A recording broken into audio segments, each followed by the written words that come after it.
नमस्कार, वंदे मातरम प्यारे साथियों। अगर आप कर रहे हो सीईटी एग्जाम की तैयारी तो इस क्लास को लास्ट तक लगा लेना, क्योंकि इस क्लास में आपको हूबहू वे प्रश्न करवाए जाएंगे जो सीईटी के एग्जाम में पूछे गए हैं और सीईटी 2024 में पूछे जाएंगे। तो प्यारे विद्यार्थियों, देखिए इसी प्रकार आपका पेपर आने वाला है। 150 प्रश्न पूछे जाएंगे, 3 घंटे का समय मिलने वाला है, 300 नंबर का आपका रहने वाला है, जिसमें से आपको कितने नंबर लाने हैं? 40% नंबर लाने होंगे। यानी कितने क्वेश्चन सही करने होंगे? 150 में से 60 क्वेश्चन सही करने होंगे 150 में से। तो चलिए प्यारे विद्यार्थियों, इस क्लास को हम स्टार्ट करते हैं, इस मॉडल पेपर को हम स्टार्ट करते हैं। हमारा चल रहा है मॉडल पेपर नंबर 2, जिसकी क्लास नंबर आज हमारी रहने वाली है 2 नंबर। एक क्लास आपको करवा दी थी, क्योंकि आप सभी को पता है कि आपके 150 क्वेश्चन पूछे जाएंगे और इन 150 क्वेश्चन को हम 3 क्लासों में करते हैं। पहली क्लास में 50 क्वेश्चन, दूसरी क्लास में 50 क्वेश्चन और तीसरी क्लास में 50 क्वेश्चन। यानी एक मॉडल पेपर के 3 भाग हम करते हैं, ताकि आपको अच्छे तरीके से समझ में आ जाए, कोई भी गलती ना हो, कम समय की क्लास हो, ज्यादा लंबी भी क्लास ना हो, ताकि आपका इंटरेस्ट बना रहे। प्यारे विद्यार्थियों, तो चलिए इस क्लास को हम स्टार्ट करते हैं। नई ऊर्जा, नई उमंग के साथ 2 नंबर क्लास है, नए मोटिवेशन के साथ कि रख हौसला वो मंजर भी आएगा, प्यासे के पास चलकर समंदर भी आएगा, थक कर ना बैठे मंजिल के मुसाफिर, मंजिल भी मिलेगी और मंजिल पाने का मजा भी आएगा। देखिए 1 से लेकर 50 क्वेश्चन हम कर चुके हैं। इसी प्रकार आपको क्वेश्चन पूछे जाएंगे। कितने अच्छे लेवल के क्वेश्चन है, देख लीजिए इन क्लासों को। और ऑफिशियल आंसर की के साथ आपको मैं करवा रहा हूं। सारे सब्जेक्ट इसमें मिलेंगे, Hindi, English, math, reasoning, computer, वो चाहे इंडियन जियोग्राफी हो, राजस्थान की हो, इंडिया जीके, कौन सा भी दे रखा हो, सारे हम देखेंगे। देखिए इस प्रकार हमें तो क्वेश्चन नंबर 51 देखते हैं, हमारा क्या है क्वेश्चन नंबर 51। तो देखिए प्यारे विद्यार्थियों, आज का हमारा क्वेश्चन नंबर पहला और वैसे क्वेश्चन नंबर 51 और मॉडल पेपर नंबर 2 की क्लास नंबर 2। तो देखिए क्वेश्चन क्या है? Choose the correct option from for the passive, हमें बताना है करेक्ट पैसिव बताना है हमें, और everyone calls him a pacemaker, इसका बताना है। तो देखिए क्वेश्चन नंबर 51 का क्या होगा, क्या देर का है? पहले तो क्या आ जाएगा, ये कह रहा है कि ए पेस मेकर, क्या ये सही है? ए पेस मेकर आएगा क्या पहले? तो ये तो गलत हो जाएगा सबसे पहले, क्योंकि ये पहले नहीं आएगा। हमें क्या देर का है? हिम ए पेस मेकर देर का है ना। तो यहां पर क्या आएगा? देखिए ये रहा, अच्छा सवाल है, ऑप्शन नंबर सी हो जाएगा इस क्वेश्चन का बिल्कुल सही answer. He is called a pacemaker, क्या आ जाएगा? ऑप्शन नंबर सी हो जाएगा क्वेश्चन नंबर 51 का राइट आंसर, जो हमें पूछा गया था इंग्लिश सब्जेक्ट से। क्वेश्चन नंबर 22 जो पूछा गया करंट अफेयर से। क्वेश्चन नंबर 52 नंबर क्वेश्चन क्या है कि मार्च 2022 में योगी आदित्यनाथ ने लगातार दूसरे कार्यकाल के लिए उत्तर प्रदेश के मुख्यमंत्री के रूप में शपथ ली। तो वह राज्य के मुख्यमंत्री है, कौन से क्रम के मुख्यमंत्री है, ये हमें पूछा गया है। तो अच्छा क्वेश्चन है। इससे आपको क्या पता चल गया कि राष्ट्रीय करंट अफेयर्स किस लेवल तक पूछा जाता है, किस तरीके से पूछा जाएगा, किस प्रकार आपको करंट अफेयर्स पढ़ना है, ताकि आप सीईटी में अच्छा स्कोर कर सकें। तो पता चल रहा है ना किस प्रकार क्वेश्चन पूछे गए। तो कौन से मुख्यमंत्री बने हैं? 33वें, दूसरे कार्यकाल में 33वें मुख्यमंत्री बने हैं। कौन से? 33वें मुख्यमंत्री बने, यानी यहां पर ऑप्शन नंबर बी हो जाएगा इस क्वेश्चन का बिल्कुल राइट आंसर। क्या हो जाएगा? Option number B. Question number 53 देखिए करंट का आपको पता चल गया किस प्रकार क्वेश्चन पूछे जा रहे हैं। अब देखिए आपको मैथ का किस लेवल का क्वेश्चन मिला है, क्वेश्चन नंबर 53। और हमें क्या दे रखा है क्वेश्चन नंबर 53 में कि 16 सेंटीमीटर व 12 सेंटीमीटर भुजा वाले किसी आयत के परित यानी चारों ओर। पहले तो क्या बना लीजिए, एक आयत बना लीजिए। ये लीजिए श्रीमान, हमने तो आयत बना लिया। तो आयत बना लिया तो देख लीजिए क्या दे रखा है 16 सेंटीमीटर। ये लीजिए 16 सेंटीमीटर इसकी लंबाई हो गई। और हमें क्या दे रखा है 12 सेंटीमीटर। ये लीजिए 12 सेंटीमीटर, ये क्या हो गई इसकी चौड़ाई। अब क्या दे रखा है कि भुजा वाले किसी आयत के परित का मतलब क्या होता है? चारों ओर, एक वर्त खींचा गया है। क्या खींचा गया है? एक वर्त खींचा गया है और हमें क्या बताना है? उस वर्त का क्षेत्रफल बताना है। क्या बताना है? वर्त का क्षेत्रफल बनाना है। तो देखिए पहले तो हम वर्त बनाते हैं। देखिए ये लीजिए, इस प्रकार खींचा गया एक वर्त। ये देखिए प्यारे विद्यार्थियों, इसी प्रकार आपको वर्त मिलेगा। ये लीजिए, इसी प्रकार है ये वर्त। ये चारों ओर एक वर्त है। तो देखिए आपको यहां पर साफ साफ क्या दिखाई दे रहा है? ये देखिए, ये हमने क्या बना दिया? एक वर्त बना दिया। क्या बनाया? एक वर्त बनाया। ये देखिए, ये रहा वर्त। चारों ओर, किसके चारों ओर? आयत के चारों ओर हमने वर्त बना दिया। इसमें आपको दिखाई दे रहा है, क्या दिखाई दे रहा है? कि आयत है ना, उसका विकीर्ण, आयत का जो विकीर्ण है, कौन सा विकीर्ण है आयत का? तो ये देखिए आयत का विकीर्ण। ये क्या है? आयत का विकीर्ण कहलाता है। यहां पर वर्त का व्यास क्या हो रहा है? आयत का विकीर्ण क्या हो रहा है? यहां पर वर्त का व्यास बन रहा है। तो सबसे पहले हमें क्या ज्ञात करना होगा? आयत का विकीर्ण ज्ञात करना होगा। क्या ज्ञात करना होगा? सबसे पहले आयत का विकीर्ण हमें ज्ञात करना होगा। क्या ज्ञात करना होगा? आयत का विकीर्ण ज्ञात करना होगा। तो इसमें क्या लग जाएगी? पाइथागोरस प्रमेय लग जाएगी ना। तो देखिए किस प्रकार लगेगी पाइथागोरस प्रमेय। देखिए ये 16 सेंटीमीटर है, ये 16 सेंटीमीटर हो जाएगी क्योंकि आमने सामने की भुजा बराबर होती है। और ये कितनी है? 12 सेंटीमीटर थी ना। ये कितनी थी? 12 सेंटीमीटर। कितनी थी? 12 सेंटीमीटर। ये लीजिए 12 सेंटीमीटर। देखिए ये 16 है, ये 12 है, तो विकीर्ण कितना आ जाएगा? तो विकीर्ण आ जाएगा हमारा कितना? तो आ जाएगा कितना? 25 आ जाएगा क्या? तो देख लीजिए कितना आ जाएगा। 4, ये क्या बन रहा है? 4 चौका 16। ये क्या बन रहा है? 4 तिया 12। तो ये विकीर्ण आ जाएगा 20। क्या आ जाएगा? 20 आ जाएगा क्योंकि ट्रिपलेट बन रहा है। ये 3, ये 4, तो ये 5, और इनको 4 4 से गुणा कर दिया, तो यानी विकीर्ण का मान कितना आ गया? 20। तो आयत का विकीर्ण कितना हो जाएगा? 20 हो जाएगा। या तो आप इस तरीके से ज्ञात कर सकते हो, और या आप किस प्रकार याद कर सकते हो? पाइथागोरस प्रमेय से। देखिए आधार स्क्वायर ये होती है ना, आधार स्क्वायर प्लस लंब स्क्वायर बराबर क्या होती है? कर्ण स्क्वायर। ये इससे आप भी याद कर सकते हो। कर्ण स्क्वायर बराबर आधार स्क्वायर प्लस में लंब स्क्वायर। तो इस प्रकार भी आप ज्ञात कर सकते हो, लेकिन हमने ट्रिपलेट से ज्ञात कर लिया। बहुत ही अच्छी बात है। देखिए 4 तिया 12 होते हैं, 4 चौक 16 होते हैं, और 5 चौके कितने होते हैं? 20। तो कितना आ जाएगा? ये 20 आ जाएगा क्योंकि 3 4 5 तो ट्रिपलेट होते हैं, इनको 4 4 से गुणा कर दिया, तो ये कितना आ गया? विकीर्ण 20 आ गया। तो ये विकीर्ण क्या है? विकीर्ण है वर्त का व्यास। साफ दिखाई दे रहा है ना? ये देखिए वर्त का क्या है? व्यास। तो इसकी त्रिज्या कितनी हो जाएगी? आधी। तो त्रिज्या देखिए कितनी आ जाएगी? 10 सेंटीमीटर। हमने त्रिज्या का मान ज्ञात कर लिया। कितना ज्ञात कर लिया? 10 सेंटीमीटर। किसका? वर्त की त्रिज्या। अब सूत्र आपको पता ही है, वर्त का सूत्र क्या होता है? लगा लीजिए। हमने पता है क्या है? वर्त का क्षेत्रफल का पाई आर स्क्वायर होता है। पाई का पाई रहने दीजिए, आर का मान हमने निकाला था 10, और इसकी स्क्वायर करनी है। ये लीजिए 10 दाएं कितने हो गए? 100 पाई सेंटीमीटर स्क्वायर। ये सेंटीमीटर स्क्वायर क्यों है? क्योंकि 1 सेंटीमीटर ये रहा, 1 सेंटीमीटर ये रहा, इन दोनों को करके क्या हो जाएगा?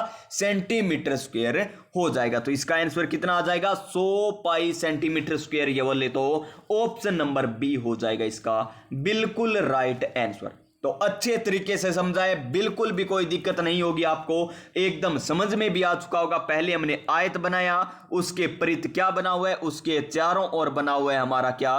वृत्त बना हुआ है। उससे वृत्त बनाया हमने। देखिए इस प्रकार वृत्त बना हुआ है। ये लीजिए इस प्रकार ये वृत्त बना हुआ है, और आयत का जो विकीर्ण है ना, वो ही क्या है? वृत्त का व्यास है। देखिए ये व्यास हो गया ना किसका? वृत्त का। और ये है क्या? विकीर्ण। तो सबसे पहले हमने विकीर्ण का मान निकाला, जो कितना आया? 20 आया।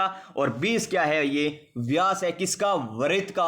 और फिर हमने त्रिज्या निकाली। त्रिज्या कितनी आ जाएगी? व्यास की आधी, यानी 10 सेंटीमीटर। उसके बाद हमने सूत्र लगा दिया पाई आर स्क्वायर, जो किसका होता है? वृत्त का क्षेत्रफल का सूत्र होता है। इसका right answer option number B. Question number 54। और क्या है क्वेश्चन नंबर 54? लॉजिकल ऑपरेटर्स का उदाहरण है। लॉजिकल ऑपरेटर्स का उदाहरण है। लॉजिकल आपने 12वीं क्लास में पढ़ा होगा, अगर आपने साइंस चुनी थी। अगर नहीं भी पढ़ा, अगर आपने आईटीआई की रखी है तो भी आपने पढ़ा होगा। ये है क्या? नहीं, ग्रेटर देन नहीं होता, प्लस का भी नहीं होता, इफ का ही नहीं होता, एक्स। और ये बिल्कुल सही है, option number D. Logical operator का उदाहरण क्या है? एक्स और दे रखा है हमें, नोट हो गया, इस प्रकार जो होते हैं वो लॉजिकल ऑपरेटर होते हैं। Option number D.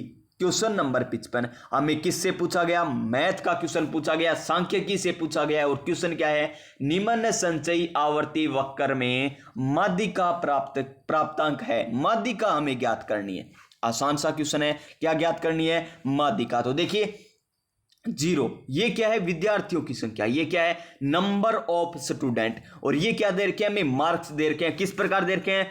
10, 20, 30, 40, 50 और 60 इस प्रकार दे रखे हैं। बिल्कुल आसान क्वेश्चन बन गया। क्यों? क्योंकि माध्यिका ज्ञात करते हैं तो हम क्या करते हैं? सबसे पहले आरोही क्रम में लगाते हैं, और आरोही क्रम में तो हमको दे रखा है, तो बीच वाली क्या होती है? माध्यिका। तो इन दो को लास्ट में छोड़ दीजिए, इन दो को छोड़ दीजिए, तो बीच में क्या बच गया? 30 प्लस में 40, 30 प्लस में 40 बट्टा में क्या आ जाएगा? 2 आ जाएगा। तो कितना आ जाएगा? 30 और 40 कितने? 70 बट्टा में 2 कितना होता है? देख लीजिए, 70 बट्टा में 2 35 होता है। कितना होता है? 35। तो इसकी माध्यिका कितनी आ जाएगी? 35। 35 बोले तो ऑप्शन नंबर बी हमें दे रखा है। क्या दे रखा है? ऑप्शन नंबर बी हो जाएगा इस क्वेश्चन का राइट आंसर। क्या हो जाएगा? Option number B. तो प्यारे विद्यार्थियों, सभी को अच्छे तरीके से समझ में आ रहा होगा, और आपको लेवल का भी पता चल रहा होगा कि मैथ के क्वेश्चन ज्यादा पूछे जाते हैं और साइंस के क्वेश्चन ज्यादा पूछे जाते हैं। यहां पर देखिए क्वेश्चन नंबर 56 कि किस शब्द में भाववाचक संज्ञा यानी जिसमें भाव प्रकट हो रहा है। तो देखिए गाय, गाय तो ये क्या है? एक जाति हो गई किसकी? जिस प्रकार गाय थार पारकर नस्ल की गाय होती है, और भी गाय होती है, इस प्रकार साहीवाल हो गई, यानी इस प्रकार की गाय। ये तो क्या है? जाति बता रही है। होली, यह क्या भाव प्रकट कर रहा है? नहीं प्रकट कर रहा। हिमालय, ये क्या भाव प्रकट कर रहा है? नहीं। भाव किस में प्रकट हो रहा है? मित्रता में। मित्रता में भाव प्रकट हो रहा है। किस प्रकार का भाव? कि वो मित्र है। किसका मित्र है? अपना मित्र, यानी इसमें भाव प्रकट हो रहा है। तो इसमें भाववाचक संज्ञा किसमें? ऑप्शन नंबर डी हो जाएगा इसका बिल्कुल सही आंसर। क्वेश्चन नंबर 56 में right answer option number D. Question number 57 Goga ji का जन्म स्थान है। गोगा जी का जन्म स्थान कहां पर है? तो गोगा जी का जन्म हुआ था ददरेवा चूरू में। कहां पर हुआ था? ददरेवा चूरू में। और कब हुआ था? भाद्रपद में। कब हुआ था? भाद्रपद शुक्ल नहीं, भाद्रपद कृष्ण नवमी, भाद्रपद कृष्ण नवमी को। और इनका मेला कहां पर लगता है? इनका मेला कहां पर लगता है? गोगा मेड़ी नोहर हनुमानगढ़ में लगता है। गांव गांव खेजड़ी, गांव गांव गोगा जी, ये इनके लिए कहावत भी बनी हुई है। और कोल्लू में किनका जन्म हुआ था? पाबू जी का जन्म हुआ था। कोल्लू में तो पाबू जी का जन्म हुआ था। तो इसका आंसर सही हमारा ऑप्शन नंबर सी हो जाएगा। गोगा जी का जन्म ददरेवा चूरू में हुआ था। Question number 58। और क्या है क्वेश्चन नंबर 58? आसान सा क्वेश्चन है। और हमें क्या पूछा गया है? राजस्थान का अक्षांशीय विस्तार पूछा गया है। क्या पूछा गया है? राजस्थान का अक्षांशीय विस्तार पूछा गया है। तो क्या होता है? 23 डिग्री 3 मिनट उत्तर से एवं 30 डिग्री 12 मिनट उत्तर। बिल्कुल सही है।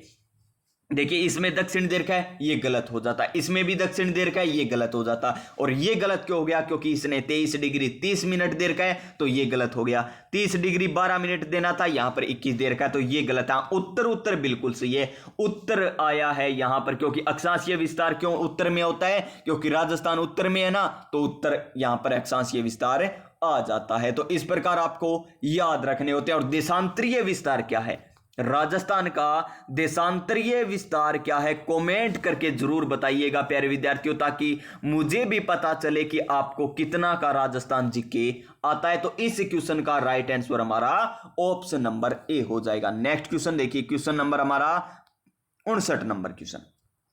और क्या है क्वेश्चन नंबर 59?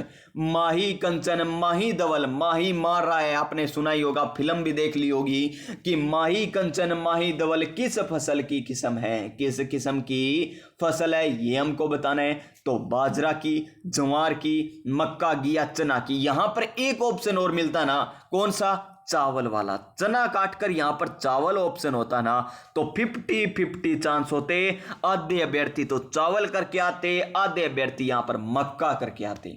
क्योंकि ये माही कंचन माही धवल किसकी है, ये तो है मक्का की। किसकी, मक्का की। लेकिन माही से एक दो स्टार्ट किसकी होती है, चावल की भी होती है ना, तो इसलिए यहां पर कंफ्यूज हो जाते। अगर चना ने देकर एग्जामिनर चावल दे देता ना तो ये अच्छा क्वेश्चन बन जाता। तो इसका राइट आंसर हमारा ऑप्शन नंबर सी, माही कंचन माही धवल किसकी फसल की किस्म है, मक्का की है। क्वेश्चन नंबर 60 देखिए, साइंस से पूछा गया, टेक्नोलॉजी से क्वेश्चन पूछा गया, अंतरिक्ष से पूछा गया क्वेश्चन है। और क्वेश्चन क्या है कि निम्नलिखित में से कौन सा भारत का प्रथम निजी क्षेत्र द्वारा विकसित रॉकेट है, प्रथम, वो भी निजी क्षेत्र में। तो PSLV-X क्या सही है, क्या नहीं है, ये तो प्रथम नहीं है। विक्रांत एस गलत है, विक्रम एस बिल्कुल सही है। इसका right answer option number C आ जाएगा। Option number C, Vikram S क्या है, भारत का प्रथम निजी क्षेत्र द्वारा विकसित रॉकेट है।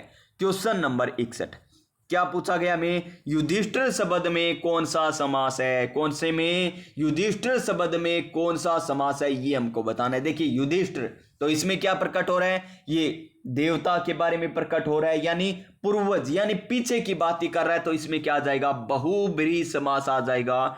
ऑप्शन नंबर बी क्या आ जाएगा, ऑप्शन नंबर बी हो जाएगा इस क्वेश्चन का बिल्कुल सही आंसर। क्वेश्चन नंबर 62 ये देखिए, आपको इंडिया जीके जो करवा रहा हूं उसमें ये क्वेश्चन करवा रखा है आपको। और क्वेश्चन देखिए क्या है, शिवालिक ढाल के समांतर नदियों द्वारा बिछाई गई कंकरीली संकरी पट्टी को क्या कहते हैं, तो क्या कहते हैं, करवाया था ना आपको, जो आपकी क्लास से अलग से चल रही है 62 नंबर क्वेश्चन में। ऑप्शन नंबर ए हो जाएगा। देखिए सबसे पहले ट्रांस हिमालय आता है, उसके बाद कौन सा आता है, ट्रांस हिमालय के बाद वृहद हिमालय आता है, उसके बाद लघु हिमालय आता है, उसके बाद क्या आता है, शिवालिक आता है, शिवालिक के नीचे भाबर आता है। क्या आता है, भाबर, जो क्या होता है, कंकड़ पत्थर वाला होता है। उसके बाद तराई क्षेत्र आता है जो दलदली और उपजाऊ होता है। उसके बाद क्या आता है, तराई के बाद आता है खादर, उसके बाद बागर, और उसके बाद क्या बनते हैं, डेल्टा बनते हैं। इस प्रकार ये क्रम आपको राजस्थान इंडिया जियोग्राफी की जो क्लासें चल रही है ना टॉपिक वाइज, उसमें करवा रखा है। तो जाकर वो भी क्लासें देख लीजिए।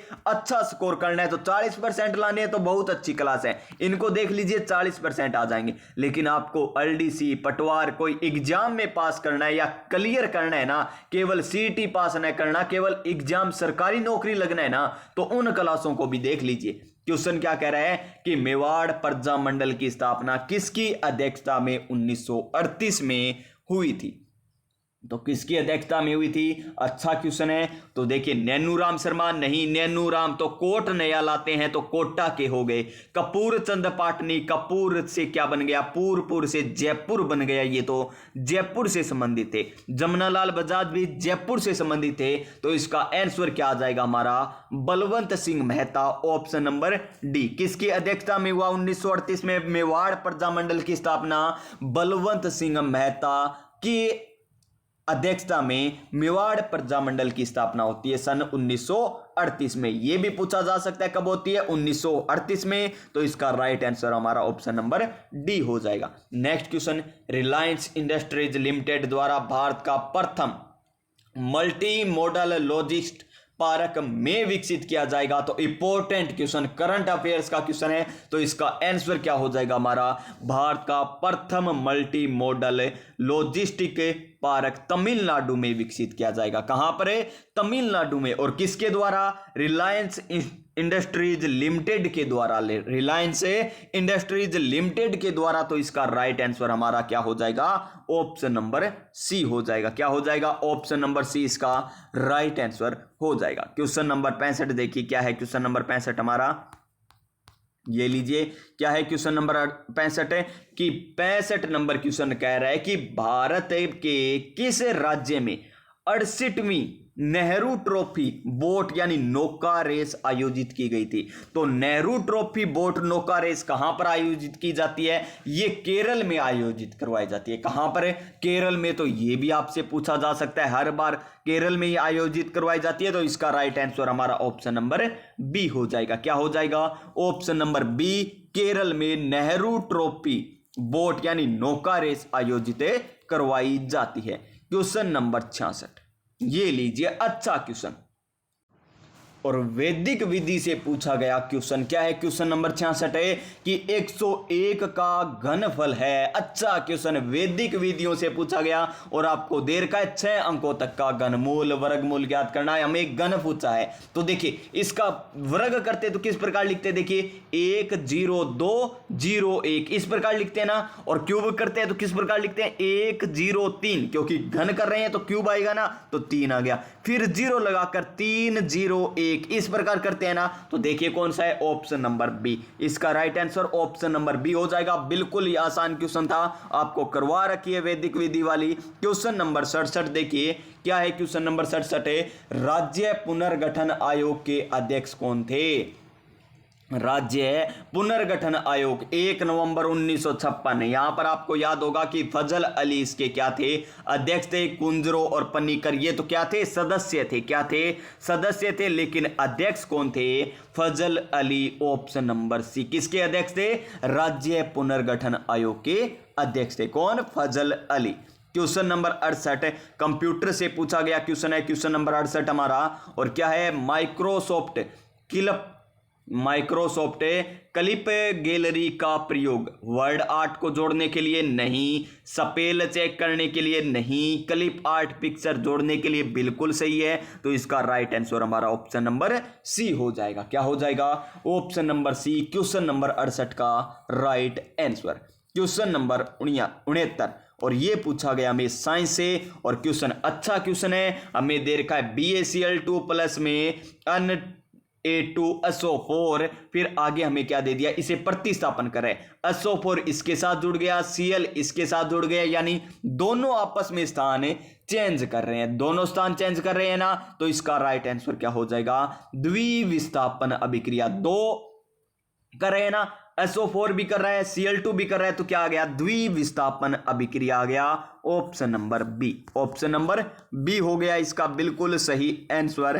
क्वेश्चन नंबर 70 ये लीजिए, क्वेश्चन नंबर 70 हमको भी क्या बताना है, रीजनिंग से पूछा गया क्वेश्चन है कि एक पंक्ति में कोई, मान लीजिए कोई पंक्ति है, ये लीजिए एक पंक्ति बना दी हमने, तो ये लीजिए ये है हमारी पंक्ति, ठीक है, एक पंक्ति है, उसमें क्या कह रहा है कि रोमा बाईं ओर से 8वीं है, यानी रोमा ये बैठी है यहां पर, रोमा ये लीजिए ये रोमा है, कौन है ये है रोमा। कौन सा स्थान है रोमा का, ये रोमा का स्थान हो गया 8वां, कहां से, बाईं ओर से, यानी इधर से 8वां हो गया। फिर देखिए अमन दाईं ओर से 7वां है, अमन कहां पर है, दाईं ओर से 7वां, या तो अमन यहां पर भी हो सकता है, अमन तो यहां पर भी हो सकता है ना, 7वां दाईं ओर से, इधर से कौन है, अमन, ये लीजिए अमन यहां पर भी हो सकता है। और हम आपको बता दूं कि यहां से 8वीं रोमा है, तो यहां इधर से 7वां यहां पर भी तो आ सकता है ना, इधर कम बच्चे बैठे हो, तो इस प्रकार भी हो सकता है कि अमन इधर चला गया हो। तो आगे हमें देखिए क्या कह रहा है कि जब वे आपस में अपना स्थान परिवर्तित कर लेते हैं तो अमन दाईं ओर से 11वां हो जाता है, दाईं ओर से 11वां यानी बढ़ रहा है, तो ये तो चित्र नहीं बनेगा, चित्र यही बनेगा, तो 11वां हो रहा है ना, तो ये देखिए 8वां 9वां 10वां और 11वां, यानी बीच में कितने व्यक्ति बैठे हैं, इनके 3 व्यक्ति बीच में बैठे हैं। किसके बीच में, रोमा और अमन के बीच में कितने बैठे हैं, 3 व्यक्ति बैठे हुए हैं, वो चाहे आप बैठे हो चाहे मैं बैठा हूं, लेकिन बैठे बीच में कितने हैं,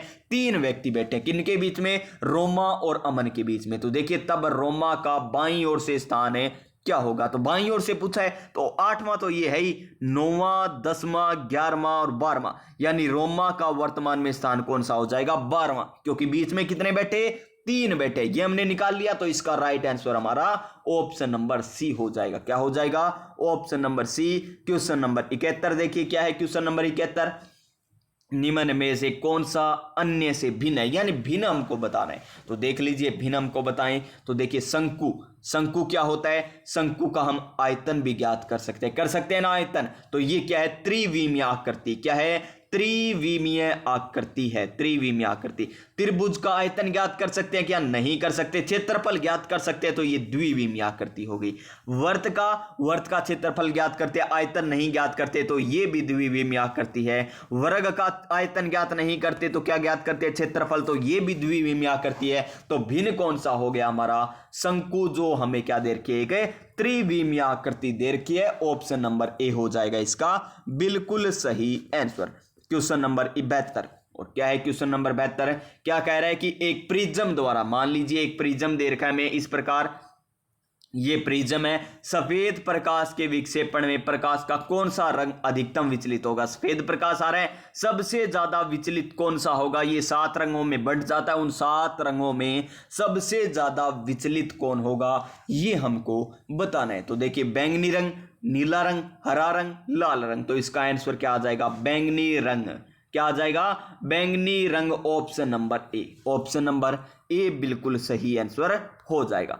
क्वेश्चन नंबर 73 और 73 नंबर क्वेश्चन क्या है, हमें दे रखा है किससे, विधान परिषद से संबंधित दे रखा है, जो हमको बताना है कि कौन सा सत्य है कौन सा गलत है। तो देख लीजिए कौन सा सत्य है कि विधान परिषद के सदस्यों का चुनाव किया जाता है। प्रत्यक्ष चुनाव से गलत हो गया। प्रत्यक्ष चुनाव तो कौन किसके होते हैं, विधानसभा के होते हैं। किसके होते हैं, विधानसभा के, न कि विधान परिषद के। तो ये पहला तो गलत हो गया।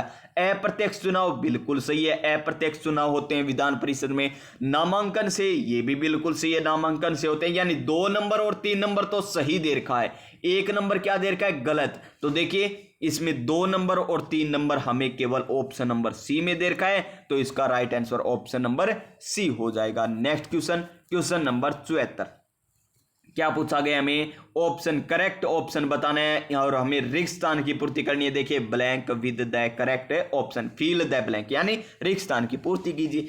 ए teacher taught us is that the earth round, तो इसके बीच में क्या आएगा, देखिए अर्थ रिगिस्तान देकर हमें राउंड दे रखा है, तो इसमें राइट आंसर क्या हो जाएगा, इज। क्या आ जाएगा, the earth is round. Option number A, option number A होगा बिल्कुल सही आंसर।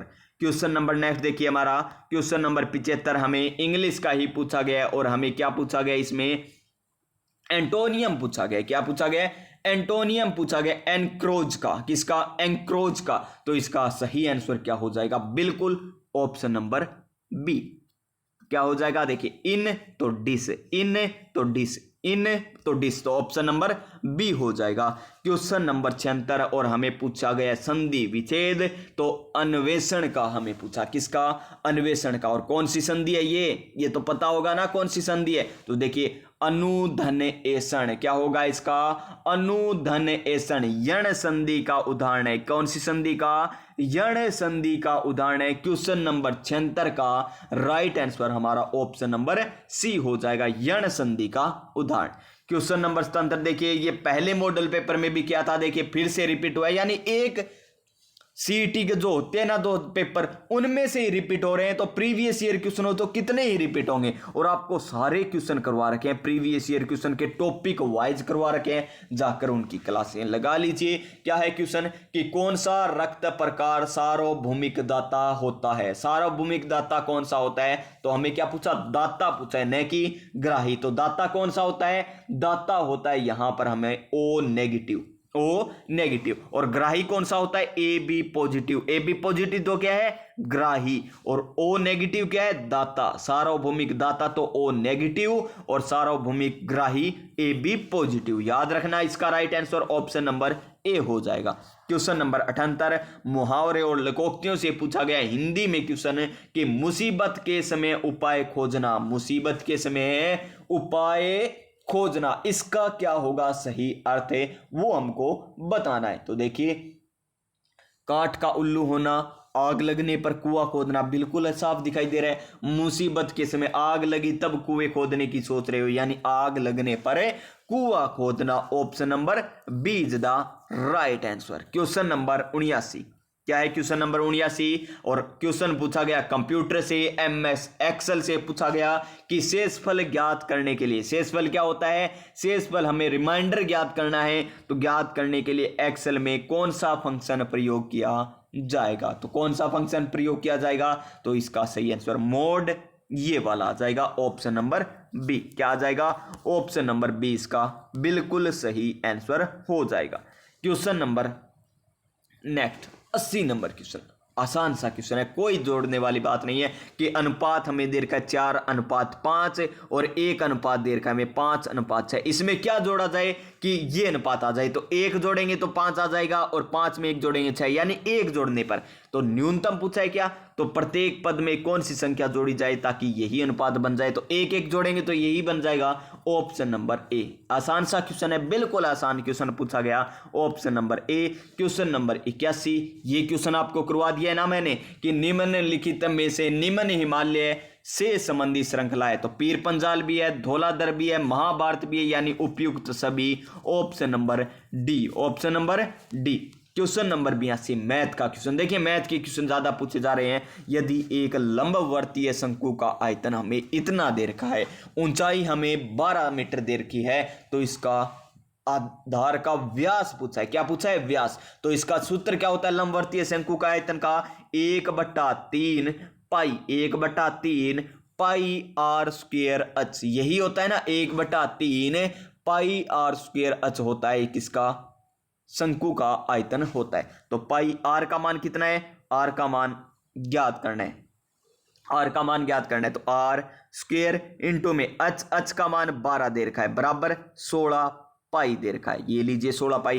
तो देखिए 3 से ये कटा तो 4 आ गया, पाई से ये पाई कट गया, 4 चौका 16, यानी आर स्क्वायर बराबर क्या आ गया, आर स्क्वायर बराबर 4। तो आर का मान कितना, 2 मीटर आ गया। आर का मान क्या आ गया, 2 मीटर। तो अधिकतर अभ्यर्थी यही करके आएंगे 2 मीटर, ऑप्शन नंबर बी। लेकिन गलत है, क्योंकि हमें आधार का व्यास पूछा है, और आधार का व्यास क्या होता है, 2 गुणा किसका, त्रिज्या का। तो 2 गुणा कर दीजिए, 2 से गुणा करोगे 2 दूनी 4 मीटर, कितना आ जाएगा, 4 मीटर इसका आंसर आ जाएगा। क्या आ जाएगा, 4 मीटर, ऑप्शन नंबर ए। क्या आ जाएगा, ऑप्शन नंबर ए। आपको शंकु का आयतन ज्ञात है तो आप याद कर सकते हो इसको, 1/3 पाई आर स्क्वायर एच बराबर हमें दे रखा है 16 पाई। तो इसका answer option number A. Question number 83 computer का क्वेश्चन कि एक कार्य को आदेशों की श्रृंखला में अनुवाद करने की एक प्रक्रिया है जिन्हें कंप्यूटर उस कार्य को करने के लिए उपयोग करेगा। सिस्टम डिजाइन को, सिस्टम विश्लेषण को, कोडिंग को, या मेंटेनेंस को। तो इसका आंसर क्या हो जाएगा हमारा, कोडिंग। कोडिंग एक कार्य है, एक कार्य को आदेशों की श्रृंखला में अनुवाद करने की एक प्रक्रिया है जिन्हें कंप्यूटर में उस कार्य करने के लिए उपयोग करेंगे। Option number C, option number C हो जाएगा इसका बिल्कुल सही आंसर। क्वेश्चन नंबर 84 क्या है, क्वेश्चन नंबर 84 कि जानकारी को संचार माध्यम यानी चैनल पर भेजने की दर रेट कहलाती है। तो क्या कहलाती है वो दर, वो कहलाती है हमारी, आसान सा क्वेश्चन, बॉन्ड रेट। क्या कहलाती है, बॉन्ड रेट कहलाती है। ऑप्शन नंबर ए क्या हो जाएगा, option number A. Next question mirror, यानी ये तो साइंस का क्वेश्चन, प्रकाश वाले टॉपिक से पूछा गया कि किसी वस्तु या बिंब का छोटा आभासी सीधा प्रतिबिंब प्राप्त करने के लिए उसे दर्पण के सामने कहीं पर रखा जा सकता है। उत्तल के सामने, अवतल के सामने, समतल के सामने, या उत्तल या अवतल दोनों के सामने। तो इसका आंसर क्या हो जाएगा हमारा, ऑप्शन नंबर, इसका सही आंसर ए हो जाएगा। उत्तल दर्पण के सामने रखना होगा ताकि हमें क्या बने, बिंब छोटा, आभासी और सीधा प्रतिबिंब प्राप्त हो। बिंब का क्या हो, छोटा, आभासी और सीधा प्रतिबिंब प्राप्त हो। क्या रखेंगे, उत्तल दर्पण रख देंगे सामने, किसके सामने, बिंब के सामने, यानी option number A. Question number 85 का right answer option number A हो जाएगा। क्वेश्चन नंबर 86 डायमंड है, डायमंड बोले तो हीरा। हीरा किसका अपर रूप है, आसान कार्बन का अपर रूप है। आसान सा क्वेश्चन है ना। हीरा क्या है, अपर रूप है किसका, हीरे का या डायमंड का, नहीं, हीरा किसका अपर रूप है, कार्बन का अपर रूप है। किसका अपर रूप है, कार्बन का अपर रूप है। तो नेक्स्ट क्वेश्चन देखिए हमारा, क्वेश्चन नंबर 87, और क्या है क्वेश्चन नंबर 87 हमारा कि निम्नलिखित में से किस जिले में महाराव शेखाजी सशस्त्र बल प्रशिक्षण अकादमी निर्माणाधीन है। कौन से जिले में, महाराव शेखाजी, शेखाजी आ गया यानी शेखावाटी क्षेत्र आएगा। शेखाजी आ गए तो शेखावाटी क्षेत्र आएगा, ये तो आपको पता चल रहा होगा। तो देखिए इसमें क्या आ जाएगा, तो कहां पर है, तो बीकानेर, गंगानगर तो है नहीं, चूरू और सीकर बचा, तो इसका आंसर हो जाएगा Sikar. Option number C, Maharao Shekhaji सशस्त्र बल प्रशिक्षण अकादमी का निर्माणाधीन सीकर जिले में। कौन से जिले में, सीकर जिले में। फिर देखिए नेक्स्ट क्वेश्चन, आपाद मस्तक शब्द के लिए एक सार्थक वाक्यांश है। तो इसमें समास कौन सा है? समास हो जाएगा यहां पर हमारा पहला अव्ययभाव समास है, और अव्ययभाव ऑप्शन में ना हो तो क्या हो जाएगा? बहुब्रीहि समास है। तो इसका आंसर पैर से सिर तक मस्तक झुकाने वाला, या क्षण भर में नष्ट होने वाला, या आलोचना के योग्य। तो आपाद मस्तक यानी पैर से सिर तक, ऑप्शन नंबर ए होगा इसका बिल्कुल right answer. Question number 89 math से पूछा गया, ऊंचाई वाले टॉपिक से ट्रिग्नोमेट्री की, और 10वीं क्लास में 9वीं प्रश्नावली से क्वेश्चन पूछा गया। क्या है? 150 मीटर ऊंची चट्टान के शीर्ष से 2 नाव का अवनमन कोण। देखिए सबसे पहले हमें क्या बनानी होगी? 150 मीटर ऊंची एक मीनार बनानी होगी। ये लीजिए चट्टान बना दी 150 मीटर ऊंची, 150 मीटर ऊंची। देखिए अवनमन कोण, दो नाव है नीचे, और 60 डिग्री और 30 डिग्री कोण है उनका। तो नावों के मध्य दूरी ज्ञात करनी है, यानी जो नाव है ना उनके मध्य दूरी ज्ञात कीजिए। यदि, ये इंपॉर्टेंट लाइन है, इसको लगा लीजिए स्टार। यदि नावे चट्टान के विपरीत दिशा में, यानी एक नाव तो इधर है और एक नाव कहां पर है? इधर। तो एक तो कोण बनाती है कितना? 60 डिग्री का। ये लीजिए एक कोण तो है 60 डिग्री का बनाती है, और एक कोण कितना बनाती है? 30 डिग्री का। एक कोण कितना बनाती है? 30 डिग्री का। अब हमें इन दोनों नाव के बीच क्या ज्ञात करनी है? दूरी ज्ञात करनी है। तो कर दीजिए। तो दूरी ज्ञात करेंगे तो इसमें लग जाएगा tan थीटा। तो tan थीटा बराबर क्या दे रखा है हमें? tan थीटा बराबर क्या होता है? लाल बटा कक्का, याद है ना? लाल बटा में कक्का। तो लंब बटा आधार होता है। लंब कितना है? 150। लंब कितना है? 150। ये लीजिए 150 बटा आधार, ये आधार x मान लीजिए, ये y मान लीजिए। तो आधार x हो जाएगा यहां पर क्या? x। तो tan थीटा 60 वाला ज्ञात कर रहे हैं। तो tan 60 का मान कितना होता है प्यारे विद्यार्थियों? tan 60 का मान होता है √3। कितना होता है? √3। तो बराबर 150 बटा में x, 150 बटा में x। तो x का मान कितना आ गया? 150 बटा में √3 आ गया। x का मान कितना आ गया?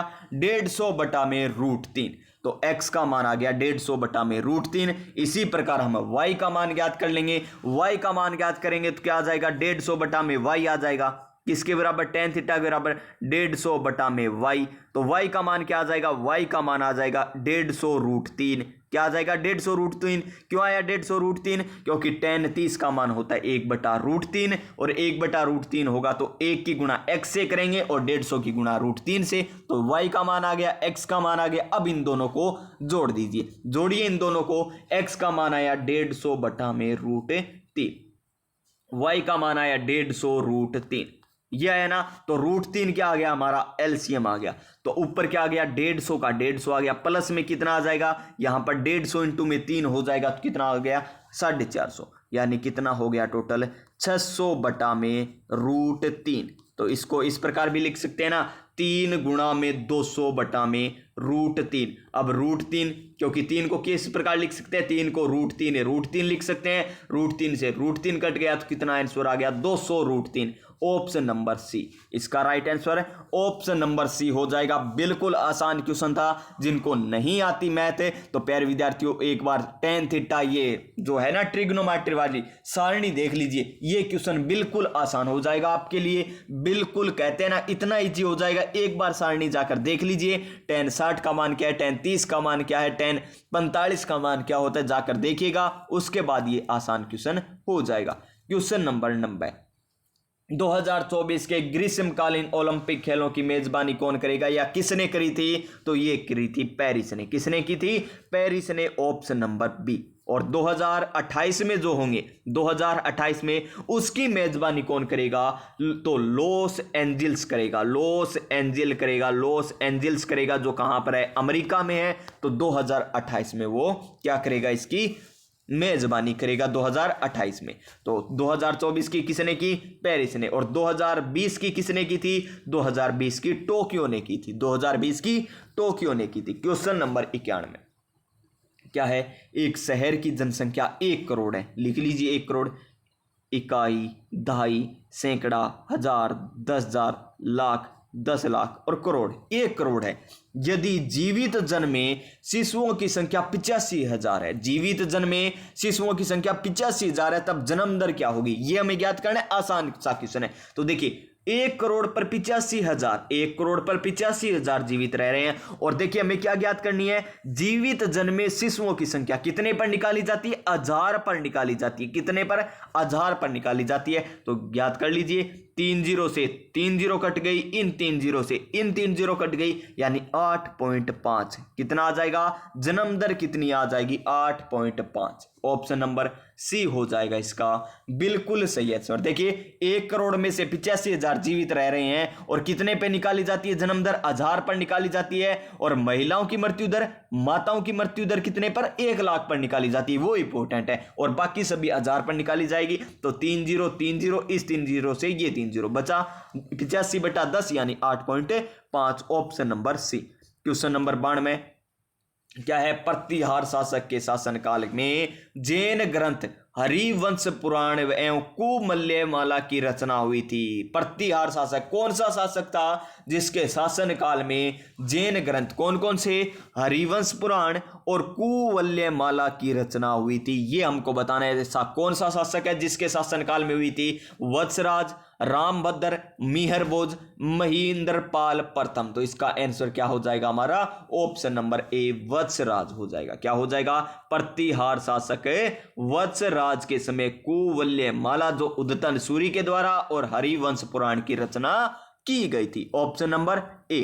नेक्स्ट क्वेश्चन, क्वेश्चन नंबर 93 बिल्कुल इजी क्वेश्चन। क्या है, राजस्थान के जिलों में कितने जिले मरुस्थलीय हैं, कितने जिले मरुस्थलीय हैं। तो इसका आंसर क्या आ जाएगा हमारा, ऑप्शन नंबर सी 12। कितने, 12। और 12वां कौन सा है, हनुमानगढ़ जिला। कौन सा 12वां, हनुमानगढ़ जिला। और कब हनुमानगढ़ जिले की स्थापना, 12 जुलाई 1994 को होती है। 12 जुलाई 1994 को हनुमानगढ़ जिले की स्थापना होती है। नेक्स्ट क्वेश्चन, क्वेश्चन नंबर 94, ये लीजिए क्वेश्चन नंबर 94। और ये क्या किया गया था, अधीनस्थ बोर्ड के द्वारा क्वेश्चन डिलीट किया गया था। क्यों किया गया था, चलिए ये मैं आपको बता देता हूं क्यों किया गया। तो देखिए आपको क्वेश्चन किस प्रकार एडिट किए जाते हैं, ये लीजिए, आपको पता ही नहीं चलेगा। ये देखिए 96 दे रखा है ना, तो एग्जामिनर ने यहां पर गलती कर दी, 96 देकर, बस इसी कारण ये डिलीट हुआ था। 96 नहीं, क्या देना चाहिए था एग्जामिनर को, यहां पर 98 देना चाहिए था। क्या देना चाहिए था, 98।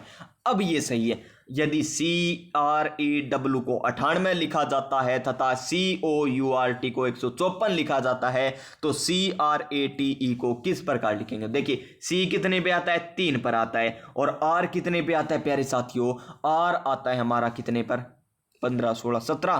क्वेश्चन नंबर 17, क्वेश्चन नंबर 17 तो 18 पे आता है। ई कितने पे आता है, 5 पे आता है। डब्लू वोमेन देखिए 23 की, यानी ये 23 पे आता है। तो 3, 18, 5, 23 कितने हो गए, 49 हो गए। कितने हो गए, 49। और 49 की गुणा 2 से कीजिए, कितना आ गया, 98। लेकिन एग्जामिनर ने 96 दे दिया था, इसलिए ये क्वेश्चन डिलीट हो गया था। इसी प्रकार कोर्ट में देखिए सी कितने पे आता है, 3 पर आता है। ऑफिस कितने, 15, ओ 15 पे, युवा 21 को हो गए, आर 18 पे, टी 20 पे। इनको जोड़ोगे तो 20 और 21 41, और 41 और 15 और 3 18 और 36 कितने हो गए टोटल, टोटल हो गए हमारे यहां पर कितने, सतंतर। तो सतंतर को फिर 2 से गुणा कीजिए, तो सतंतर को 2 से गुणा करोगे तो कितना आ जाएगा, 154 आ जाएगा। ये लीजिए 154 बना है। इसी प्रकार इसको कर लीजिए, सी आता है 3 पर, आर आता है 18 पर, ए आता है कितने पर, 1 पर, और टी आता है 20 पर, ई आता है 5 पर। 5 और 1 6, 6 3 9, 9 और 18 कितने हो गए हमारे 27, और 27 और 20 कितने हो गए 47। क्या, और 47 की गुणा कर दीजिए 2 से, तो 2 से करोगे तो 7 दूनी 14, और क्या बच गए हमारे 4 दूनी 8 1 9, यानी 94 इसका आंसर आ जाएगा। ऑप्शन नंबर सी, यानी इनको जोड़कर 2 गुना करना है। इनको जोड़कर जिस नंबर पर आ रहा है उनका 2 गुना कर दीजिए, आंसर आ जाएगा। लेकिन हमें 96 दे रखा था, इस कारण ये क्वेश्चन डिलीट हुआ था। लेकिन आपको सही बता दिया। क्वेश्चन नंबर 95 देखिए, जयपुर घराने का प्रसिद्ध नृत्य कौन सा है। जयपुर घराने का, क्या ओडिसी, ये तो उड़ीसा का है। भरतनाट्यम केरल का, कथक उत्तर भारत का, कथक उत्तर भारत का है। तो यहां पर क्या आ जाएगा, ऑप्शन नंबर सी कथक आ जाएगा, बिल्कुल सही answer. Option number C. Question number 96 देखिए, क्या है क्वेश्चन नंबर 96, इंपॉर्टेंट क्वेश्चन है, अधीनस्थ बोर्ड के फेवरेट क्वेश्चन होते हैं इस प्रकार। और हमें बताना है यहां पर कि कौन सा सही है।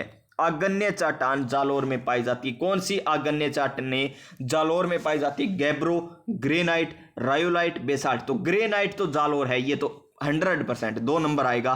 तो इसमें 2 नंबर नहीं दे रखा, इसमें भी 2 नंबर नहीं दे रखा, 2 ऑप्शन कट गए ना, तो ये भी हो सकता है, ये भी हो सकता है, लेकिन गैब्रो नहीं पाई जाती तो 1 नंबर ये कट गया। तो बचा कौन सा? Option number B.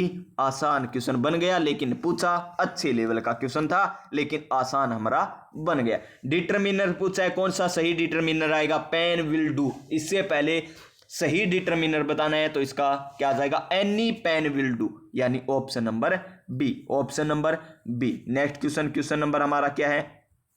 98 number question. और 98 नंबर क्वेश्चन क्या है? ये लीजिए प्यारे विद्यार्थियों, अच्छा क्वेश्चन है और एग्जामिनर ने घुमाना था, लेकिन आप घूमोगे नहीं। किस प्रकार? देखिए, एक 14 वर्ष का विद्यार्थी श्याम पटल पर लिखे हुए प्रश्नों को 5 मीटर की दूरी से साफ नहीं पढ़ सकता। कितनी दूरी से? 5 मीटर की दूरी से साफ नहीं पढ़ सकता। विद्यार्थी किस नेत्र दोष से पीड़ित है एवं इसे उपचार के लिए कौन सा लेंस का प्रयोग करना चाहिए? तो प्यारे विद्यार्थियों, इसमें ध्यान से देखिए, हमें पूछा गया 5 मीटर, यानी दूर का नहीं देख सकता वो, तो निकट दृष्टि दोष हो जाएगा, ये तो कट जाएगा। उसे दूर का साफ दिखाई नहीं दे रहा है, यानी उसे कौन सा दोष है? निकट दृष्टि दोष है। इतना तो पता चल गया। देखिए, निकट 1 2 3 अक्षर आ रहे हैं, तो अवतल में 1 2 3 4, यानी ज्यादा होते हैं ना, वो लेना है तो अवतल आ जाएगा। इसी प्रकार दूर में कौन सा होता है? दूर में 2 आते हैं ना, तो उत्तल में 3 आते हैं, यानी 1 अंक फालतू वाला लेना है। तो दूर में उत्तल होता है, निकट में अवतल होता है, तो इसका आंसर ऑप्शन नंबर ए आ जाएगा। Option number A. Question number 99 क्या है? ग्रामीण गैर कृषि विकास प्राधिकरण रूडा का कार्यक्रम क्या है? आपको बताया था रूडा की स्थापना कब होती है, कमेंट करके बताइएगा। दूसरा क्वेश्चन मैंने आपसे पूछा है, इससे पहले एक और क्वेश्चन पूछा था, वो भी कमेंट करके बताना है कि राजस्थान का देशांतरीय विस्तार कितना है। क्वेश्चन नंबर 1 आपसे ये पूछा था, और क्वेश्चन नंबर 2 पूछ लिया आपको कि रूडा की स्थापना कब होती है और इसका कार्य क्या है? कृषि का आयाम, कृषि का विकास करना या गैर कृषि क्षेत्र का विकास करना, शिक्षा संस्थाओं का विकास करना या गांव में बिजली उपलब्ध करवाना। तो इसका कार्य क्या है? गैर कृषि, नाम से पता चल रहा है ना, गैर कृषि क्षेत्र का विकास करना रूडा का कार्य है। क्वेश्चन नंबर 100, अंतिम क्वेश्चन इस क्लास का, 2 नंबर क्लास का, मॉडल नंबर 2 का पार्ट 2 का अंतिम क्वेश्चन 7 से 8 अक्टूबर 2022 है। देर का है ना, आप 2024 कर लीजिए, जो दिसंबर में होगा। कब होगा? दिसंबर में। कौन सा? इन्वेस्ट राजस्थान समिट का आयोजन कहां किया जाएगा? तो जयपुर में किया जाएगा। कहां पर? जयपुर में किया जाएगा। Option number C. तो प्यारे विद्यार्थियों, ये थे आज के हमारे 50 क्वेश्चन।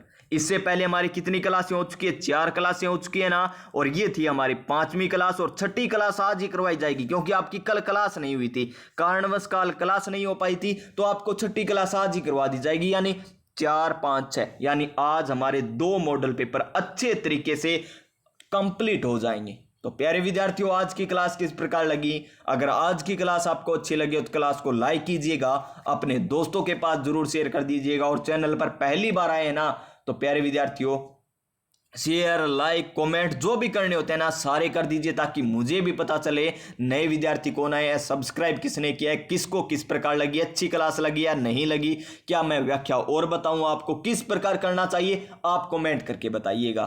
तो स्वस्थ रहिएगा, मस्त रहिएगा और अपनी अपनी तैयारी में व्यस्त रहिएगा। मिलते हैं हम नेक्स्ट क्लास में, तब तक जय हिंद जय भारत।